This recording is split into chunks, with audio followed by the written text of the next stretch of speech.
Hello friends, চলে এলাম আবারও একটি নতুন ব্লগ নিয়ে। তো আমি দেখলাম আমার ব্যাঙ্গালোরের হাটের ভিডিওটাতে তোমরা অনেক অনেক অনেক ভালোবাসা দিয়েছো। তো বন্ধুরা, তার জন্যে চলে এলাম তোমাদের জন্য একটি ধামাকাদার ব্লগ নিয়ে। আমি ব্যাঙ্গালোরে একটা মেলাতে ঘুরতে গেছিলাম। তো মেলাতে যাওয়ার পরে মেলাটা বেশ খুব সুন্দর লেগেছিল। দেখতেই পাচ্ছ কত মাটির জিনিস। তো মাটির জিনিসে কি বলবো, এত সুন্দর সুন্দর নিদর্শন, ভোলার মতন না আর কি। খুব সুন্দর সুন্দর জিনিস ছিল, আমার তো দেখতে হেব্বি লাগছিল। তো আমি যখন দেখলাম, দেখো স্যানিটাইজার কি সুন্দর মাটি দিয়ে বানিয়েছে। তো আমি যখন দেখছিলাম তখন আমি ভাবছিলাম যে চলো একটা ব্লগ করে নেওয়া যাক। আর সারা দিন ডাক্তারের কাছে দৌড়াদৌড়ি করে যখন একটু সময় পেতাম ব্যাঙ্গালোরে ঘুরতে বেরোতাম। তো রোজই যখন আমি নারায়ণাতে যেতাম দেখতাম যে ওই হেন্নাগাড়া গেটের কাছে একটা মেলা হচ্ছিল। তো মেলাটা বেশ দূর থেকে দেখতাম।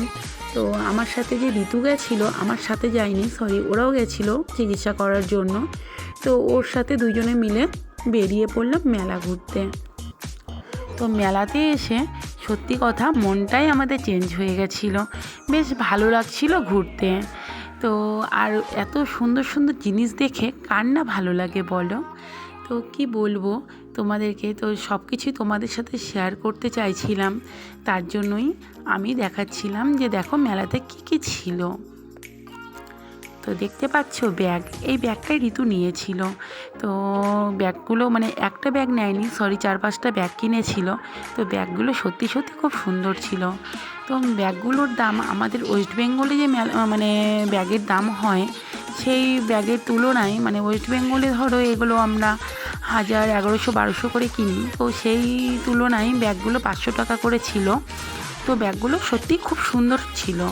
তো তার জন্যই আমি তোমাদের সাথে এটা শেয়ার করলাম। তো আরও অনেক জিনিস আমরা মেলা থেকে কিনেছিলাম। তো আবার অনেক কিছু কিনতে চেয়েও কেনা হয়নি, বিকজ আসার সময় যদি না আনতে পারি ভারী হয়ে যাবে ব্যাগটা, বুঝতেই পারছো। বাইরে গেলে পরে এই চিন্তাটা সববার থাকে, তো আমাদেরও ছিল।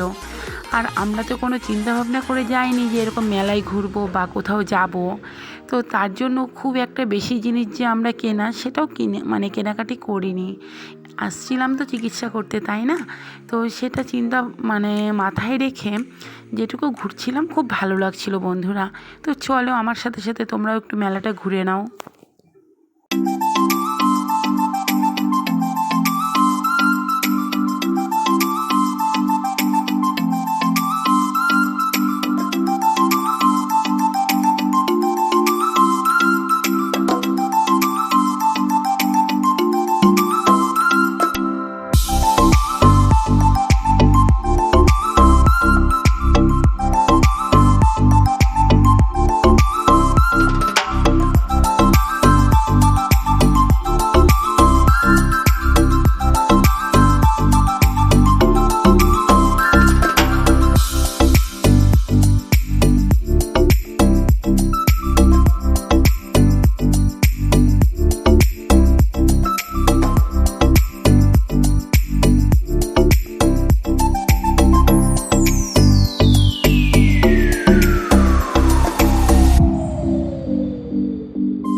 জানো তো বন্ধুরা, মেলার জিনিসগুলো বলতে পাঁপড়, তারপরে আচার, তারপরে আমরা কিনেছিলাম কি বলে তোমার ওই যে আমলকি, আমসত্ত্ব, এইসব সত্যি সব কিছু খুব টেস্টি ছিল। আর শেষে রোকো আর কুটুর জন্য আমার 2 ছেলের জন্য এই সাপগুলো কিনেছিলাম 2টো। তো সাপগুলো খুব সুন্দর ছিল। তো যাই হোক, এইভাবে মেলাটা আমরা পুরোটা মেলা খুব সুন্দরভাবে ঘুরে নিলাম। ঘুরে নিয়ে এখন বাড়ি যাবার পালা। তো এখন বাড়ি যাওয়ার সময় একটু খিদে পেয়েছিল, তাই হালকা কিছু খেয়ে নিলাম আমরা। তো যাই হোক, ভিডিওটা আজকে এখানেই শেষ করছি। তো ভিডিওটা ভালো লাগলে অবশ্যই লাইক অ্যান্ড কমেন্ট করবে, আর এইভাবে আমার পাশে থাকবে। তো তো চলো সবাই খুব ভালো থেকো, টাটা।